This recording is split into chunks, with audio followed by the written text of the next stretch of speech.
राष्ट्रवादी दोघांनी उमेदवारी दिलेली आहे. त्यामुळं या ठिकाणी जी बिघाडी झालेली आहे त्यामुळे मतदार संभ्रमात आहे. तर हा जो संभ्रम आहे हे समजा दूर करणं गरजेचं आहे. मतदारांनी खरं तर संभ्रमित होण्याची आवश्यकता नाही. महाविकास आघाडीकडून राष्ट्रवादी काँग्रेस शरदचंद्र पवार पक्षाचे अधिकृत उमेदवार अनिल सावंत हेच आहेत आणि आपण ज्यांनी काँग्रेसकडून अर्ज भरला त्यांचं खरं तर एक वैशिष्ट्य आहे की त्यांनी दोन्ही पक्षांकडे मुलाखती दिल्या होत्या. असं सहसा राजकारणात कधी ऐकिवात येत नाही आणि त्यामुळे इतका जो काही प्रवास होतोय म्हणजे पोटनिवडणूक राष्ट्रवादी काँग्रेसकडून लढून नंतर बीआरएस मध्ये प्रवेश करून पुन्हा बीआरएस मधून येऊन राष्ट्रवादी आणि काँग्रेस दोघांकडेही उमेदवारीसाठी मुलाखती देणं, मला वाटतं यामध्ये पंढरपूर मंगळवेढ्याचा मतदार हा सुज्ञ आहे आणि हा सुज्ञ मतदार नक्कीच राष्ट्रवादी काँग्रेस शरदचंद्र पवार पक्षासाठी तुतारी वाजवणाऱ्या माणसाचंच बटन दाबेल याचा मला विश्वास आहे. सर, अनिल सावंत यांना ताकद देण्याकरता शरद पवार किंवा सुप्रियाताई सुळे यांच्या पुण्यात सभा घेताय जयंत पाटील. सुप्रियाताईंच्या सभेचा जो प्लॅनिंग आहे त्याचा विचार सुरू आहे, कारण एकूण जवळपास 87 जागी आपण लढवतो आहोत आणि त्यामध्ये हे करत असताना आज मी आवर्जून खरं तर आज एकूण 6 सभा आहेत. या 6 सभा असतानाही या मतदारसंघामध्ये एक वेगळा नॅरेटिव्ह पसरवण्याचा प्रयत्न केला जातो आणि हा नॅरेटिव्ह माझं इथे उपस्थित असणं हाच हा नॅरेटिव्ह फोडण्याचं एक सक्षम तुम्हाला उत्तर आहे. कारण एकूण 87 जागा लढत असताना इतक्या ठिकाणी सगळ्या नेत्यांना पोहोचणं हे खरं तर अवघड होतंय. परंतु आज मी स्वतः 6 सभा दिवसाला घेतोय. त्यातून आदरणीय पवार साहेबांची सभा किंवा सुप्रियाताईंची सभा कशी मॅनेज करतील याचा आमचा प्रयत्न सुरू आहे. गणपतराव देशमुख यांच्यानंतर त्यांची पहिल्यांदा निवडणुकीच्या रिंगणात आहे. तर तिकडे आघाडीत बिघाडी झाली. मात्र पवार उद्धव ठाकरेंची सभा झाली, मात्र पवार साहेबांना तिथं पण सभा दिली नाही. पंढरपूरमध्ये देखील परिस्थिती बिकट आहे. या ठिकाणी देखील सभा नाही. कुठं तर बाय दिला काय अशी चर्चा आहे जनतेमध्ये. मी त्याचंच उत्तर दिलं की अशी जी चर्चा घडवून आणली जाते ही मतदारांमध्ये नाही चर्चा.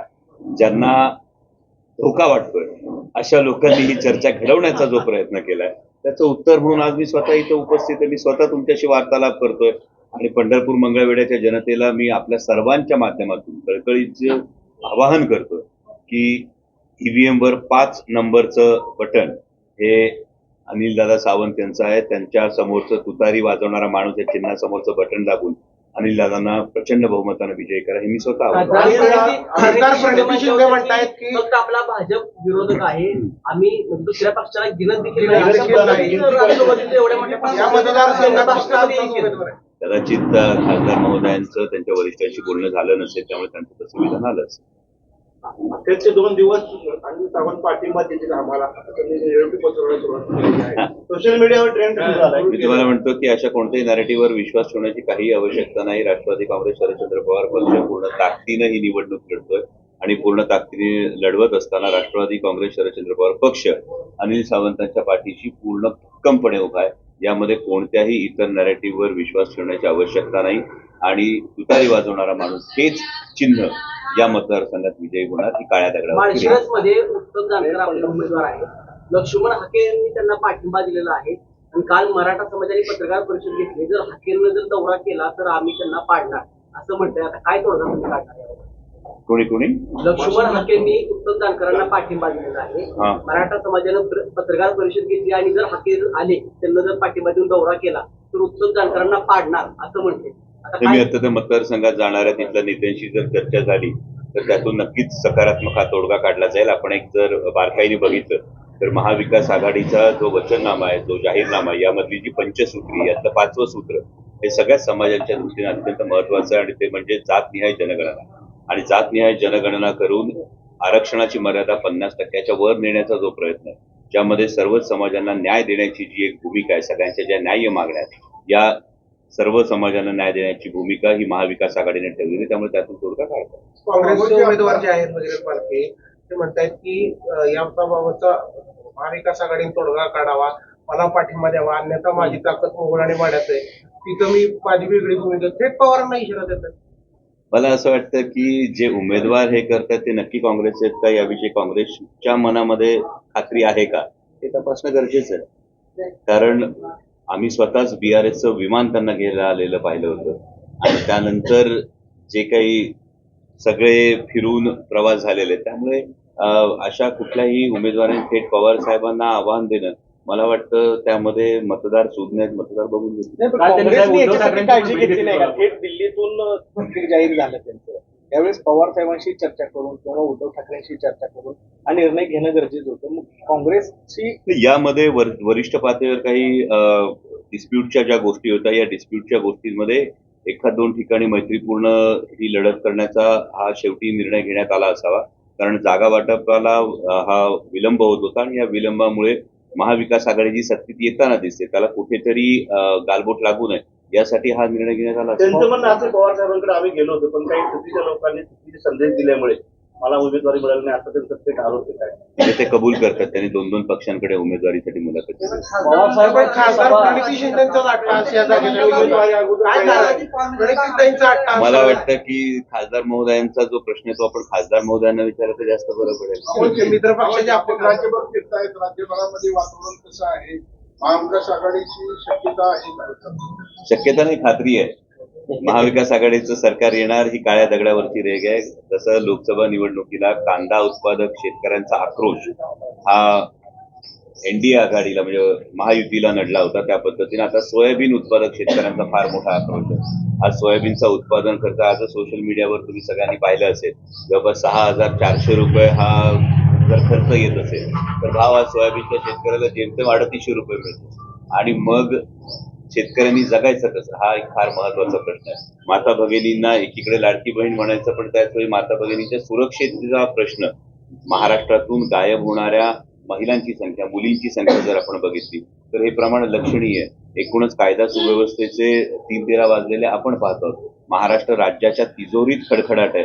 महाराष्ट्रावर आता 8.5 लाख कोटी रुपयांचं कर्ज आहे आणि या अशा परिस्थितीमध्ये दुसरा महत्वाचा प्रश्न राहतो तो बेरोजगारीचा राहतो. सातत्यानं रोजगार हे पळवले जातात, इतर राज्यांमध्ये जातात आणि इतर राज्यांमध्ये रोजगार जात असताना वेदांता फॉक्सकॉन असेल, टाटा एअरबस असेल, बल्क ट्रक पार्क असेल, एकामागून एक प्रोजेक्ट गेले, पण महायुती सरकार एकही प्रोजेक्ट महाराष्ट्रात आला हे सांगत नाही. त्यामुळे त्यांचे दिल्लीचे जे नेते प्रचारासाठी येतात, माननीय पंतप्रधान आज येतात, माझी आपल्याला विनंती माननीय पंतप्रधानांना जरूर विचारा की आमच्या तरुणांच्या नशिबातून bulk drug park, Tata Airbus, Vedanta Foxconn तुम्ही घेऊन गेलात, पण मागच्या 2.5 वर्षाच्या असंविधानिक सरकारच्या काळामध्ये असा कोणता प्रोजेक्ट बाहेरच्या राज्यातून तुम्ही महाराष्ट्रात दिला? कोणत्या नैतिकतेनं माननीय पंतप्रधान मत मागायला? 2-2.25 वर्ष महायुतीचं सरकार आहे, पण त्या 2-2.25 वर्षाच्या काळातले एकही काम न सांगता 2 महिन्याची लाडकी बहीण योजनेचा प्रचार केला जातो. नक्की काय? हे महायुती सरकारचं अपयश ते अधोरेखित करतात. कारण 2-2.25 वर्ष काय नेमकं काम झालं? साधं उदाहरण जर बघितलं तर रिंग रोड सारखा, पुणे आउटर रिंग रोड सारखा एक प्रकल्प आहे, 18,000 कोटीचा प्रकल्प 41,000 कोटीला जातो. इतके टक्के वाढ ही एखाद्या प्रकल्पात, एका प्रकल्पाचं साधं उदाहरण दिलं आणि त्यामुळंच 2.5 वर्षात हे काहीही काम न करता आल्यामुळं शेवटच्या याच्यामध्ये लाडकी बहीण योजनेचा प्रचार केला जातो. परंतु कोल्हापूरच्या भारतीय जनता पक्षाच्या राज्यसभेच्या खासदारांनी जे विधान केलं त्यावरून भारतीय जनता पक्षाची मानसिकता समोर येते. माननीय खासदार म्हणाले की इतर पक्षांच्या रॅलीला ज्या माता भगिनी जातील त्यांचे फोटो काढून पाठवा. मग भारतीय जनता पक्ष या योजनेकडे माता भगिनींचा सन्मान करण्यापेक्षा त्यांचं मत विकत घेण्याची योजना म्हणून बघतं का? हा एक फार महत्वाचा प्रश्न भारतीय जनता पक्षाच्या राज्यसभेच्या खासदारांच्या विधानाने मी सांगितलं ना, पवार साहेबांच्या एकूण शेड्यूल जर बघितलं तर ते शेड्यूल सगळीकडे सुरू आहे. त्यामध्ये कुठे आपल्याला ऍडजस्ट करता येईल याचा प्रयत्न होईल. आज मी स्वतः आलेलो आहे. जयंत पाटील साहेब असतील, सुप्रियाताई असतील, यांच्यापैकी कोणाची सभा करता येते का त्याचा आम्ही प्रयत्न जाहीर केली आहे, तर त्याची आर्थिक तरतूद आपण कशी करणार? तुम्ही 8.5 लाख कोटी भरा ज्या रे म्हणता 3,000 तुम्ही घेणार म्हणता, त्याच्यासाठी काय आपल्याकडे तरतूद? नक्कीच यामध्ये कर्ज माफ करता म्हणता तुम्ही, कशी तरतूद? शेतकऱ्यांचं 3 लाखापर्यंतचं हे कर्ज माफ होणार. माता भगिनींसाठी आपण केवळ 3,000 रुपये असं म्हणू नका, ही महालक्ष्मी योजना आहे आणि या महालक्ष्मी योजनेमध्ये केवळ पैसे देणं हा भाग नाही, त्या माता भगिनी सुरक्षित राहाव्यात या दृष्टीने शक्ती कायद्याची अंमलबजावणी असेल. मुलगी जन्माला आल्यानंतर ती 18 वर्षे झाल्यानंतर तिला 1 लाख रुपये मिळणं असेल आणि या सगळ्याचा सारासार विचार महाविकास आघाडीमध्ये जयंत पाटलांसारखे धुरीण अर्थमंत्री, त्यांनी 8-9 अर्थसंकल्प सादर केलेत, अशी व्यक्ती आहे त्यामुळे त्याची काळजी आपण करू नये. माढ्या आणि करमाळ्यामध्ये पवार साहेबांची सभा होती. शिंदे बंधूंचा करेक्ट कार्यक्रम होणार काय दोघांचा पण? मला वाटतं महाविकास आघाडी सगळ्यांचाच करेक्ट कार्यक्रम करणार आहे. कारण ज्यांनी ज्यांनी साथ सोडली, ज्यांनी ज्यांनी पवार साहेबांचं नाव लावून ते निवडून आले आणि ते निवडून आल्यानंतर ज्यांनी पवार साहेबांची साथ सोडली, त्याची नेमकी कारणं काय आहेत? हे राजदीप सरदेसाईंचं अन इलेक्शन दॅट सरप्राईज इंडिया 2024 या पुस्तकामध्ये अनेक खुलासे आहेत आणि या खुलासामध्ये महाराष्ट्राची संस्कृती, महाराष्ट्राची परंपरा आहे. महाराष्ट्र एक वेळ चुकीला माफी करू शकतो, पण गद्दारीला क्षमा करत नाही. पण बारामतीत नवी बॅग पण तपासली होती. आमची बॅग तपासून त्यात काय मिळणार? निष्ठा मिळेल, विश्वास मिळेल. आम्ही काय सुरत, गोवा, गुवाहाटी करून आलेलो नाही आणि त्यामुळे बॅगा तपासायच्या त्याला आक्षेप असण्याचं काहीच कारण नाही. नियम आहे, नियमानुसार करावं. पण याच पद्धतीनं जेव्हा माननीय पंतप्रधान येतात त्यांची कधी बॅग तपासली गेली का हो? माननीय मुख्यमंत्री येतात त्यांची बॅग तपासल्याचं मी अजून पाहिलेलं नाही. 2-2 उपमुख्यमंत्री, आज मला कळलं एक अर्धे उपमुख्यमंत्री आज पंढरपुरात आहे, त्यांच्या बॅगा तपासल्या गेल्या तर आवर्जून आपण मला सांगा. कारण ज्या गाड्या पकडल्या गेल्या मागे खेड शिवापूरला जी गाडी पकडली गेली ती कोणत्या पक्षाची होती हे जर आपल्याला समोर पाहिलं तर अनेक ठिकाणी ही चर्चा आहे की दिवाळीला आपण लक्ष्मीपूजन केलं, पण आता कदाचित 20 तारखेच्या आसपास वेगळं लक्ष्मी दर्शन सुद्धा हे केलं जाणार आहे. पण महाराष्ट्राची जनता स्वाभिमानी आहे. महाराष्ट्र हा विकला जात नाही, महाराष्ट्र हा झुकत नाही आणि त्यामुळे ही महाराष्ट्र धर्म जागवण्याची निवडणूक आहे. महाराष्ट्र स्वाभिमानानं उभा काल आलेल्या सर्व्हेमध्ये महायुती कुठेतरी सत्तेवर येताना दाखवण्यात आलेली. काल जो आलेला सर्वे आहे, हा सर्वे करणारी कंपनी जी आहे ही कंपनी काही महिन्यांपूर्वी माननीय गौतमभाई अदानी यांनी विकत घेतलेली कंपनी. त्यामुळे आपण जो सर्वे सांगता ही कंपनी आधी अनिल अंबानींची होती आणि ती आता गौतमभाई अदानी यांनी विकत घेतलेली आहे. आणि मग एखाद्या उद्योगपतीची हजारो कोटींची गुंतवणूक असेल तर ती हजारो कोटींची गुंतवणूक सेफ ठेवण्यासाठी, तो इंटरेस्ट सेफगार्ड करण्यासाठी हे ग्राउंड तयार केलं जातंय का, किंवा ही दिशाभूल तयार केली जाते का, किंवा काठावरच्या मतदारांना इन्फ्लुएन्स करण्यासाठीचा हा प्रयत्न होतोय का? कारण तो जो सर्वे आपण बघितला त्यात 2 सर्वे आले. यामध्ये एक सर्वे जो आलेला आहे हा गौतमभाईंच्या कंपनीचा जो सर्वे आलेला आहे, म्हणजे त्या न्यूज एजन्सीचा, ही मोठी न्यूज एजन्सी आहे, त्यांचा जो सर्वे आला त्यामध्ये 145 ते 165. म्हणजे विचार करा, प्लीजिंग वाला जो सर्वे आहे, जी कंपनी महायुतीच्या फेवरमध्ये सर्वे देते ती सुद्धा काठावरचं बहुमत देते. याच्यामध्ये समजून घ्या की त्यांना सुद्धा रेटत नाहीये पुढं, की जरी खुश करायचं असलं तरी ते रेटत नाहीये पुढं, म्हणून त्यांना 145 ते 165 वरच थांबावं लागतंय. आणि महाराष्ट्रातली जर ग्राउंड रियालिटी बघितली तर महाराष्ट्रातल्या मतदाराने ठरवलेलं आहे आणि हे सगळ्यांना कळून चुकलेलं आहे की महायुती कोणत्याही परिस्थितीत सत्तेत येणार नाही. सरकार येणार ते महाविकास आघाडीचंच आहे. बारामतीमध्ये अजित पवार अर्ज भरायचे आणि शेवटच्या सभेला परत यायचे, मात्र आता गावोगाव अजित पवार फिरत आहेत. भावनिक आव्हान करतात की लोकसभेला साहेबांना दिला, आता मला द्या. मला वाटतं तुमच्या प्रश्नातच याचं उत्तर आहे. जर ही परिस्थिती ओढवत असेल तर मी जे विधान म्हणालो त्या पद्धतीनं चुकीला एक वेळ माफी होते, गद्दारीला क्षमा होत नाही. आणि इतक्या दिग्गज नेत्यांना जर गावोगावी फिरावं लागत असेल तर जनतेचा मूड काय? म्हणजे माननीय अजितदादा 30-35 वर्ष समाजकारणात, राजकारणात असलेलं व्यक्तिमत्व आणि त्यामुळे जनतेचा मूड काय हे त्यांना नक्कीच समजलं असणार आहे आणि म्हणून त्यांना गावोगावी जाऊन भावनिक आवाहन करावं लागत असेल. याचाच दुसरा अर्थ हा होतो, जनतेने ठरवलंय की महाविकास आघाडीत सत्तेत आणायची, पक्ष फोडणं, चिन्ह पळवणं याला थारा महाराष्ट्रात नाही. आपल्या पक्षाचे किती आमदार निवडून येऊ शकतात राज्यात? आपल्या पक्षाचे किती आमदार राज्यात निवडून? आम्ही 87 लढवतो, आमची तर इच्छा 87 जिंकले पाहिजे. पंढरपूर मतदारसंघ पवार साहेबांना म्हणणार आहे, पण मैत्रीपूर्ण लढत होते, मग हे कुठं ताळमेळ नसल्याचं आहे. मी तुम्हाला याचं सगळं उत्तर दिलेलं आहे की यामध्ये ही जी काही मैत्रीपूर्ण लढत झाली, का झाली, कशामुळे झाली, ही निवडणुकीनंतर एकदा अनिलदादांना विजयाचा गुलाल लागला की त्यानंतर त्यावर सविस्तर चर्चा पंढरपूरमध्ये सभा झाली नाही तर वेगळा मेसेज जाऊ शकतो, याचा फायदा विरोधकांना होऊ शकतो याची आम्हाला खात्री, म्हणून तर आज मी तुमच्याशी वार्तालाप करतो. अमोलजी, महायुती सरकारने मोठ्या प्रमाणामध्ये जनतेसाठी काम केल्याचं सांगितलं जातं. कोणी सांगितलं? नाही, महायुती सांगते. आणि दुसरीकडे मात्र फिल्म सिटीतील सगळ्या सेलिब्रिटी प्रचारासाठी उतरवतात. ही वेळ का आली त्यांची? मला वाटतं या पुन्हा प्रश्नातच उत्तर आहे, जेव्हा प्रॉडक्ट विकले जात नाही ना तेव्हा त्याची जाहिरात जास्त करावी लागते. आणि जर महायुतीने काम केलं असतं तर ते लोकांना कळलं असतं. एवढं म्हणजे एक एक योजना आणताना त्याच्यावर 250 कोटी रुपये खर्च करायचे.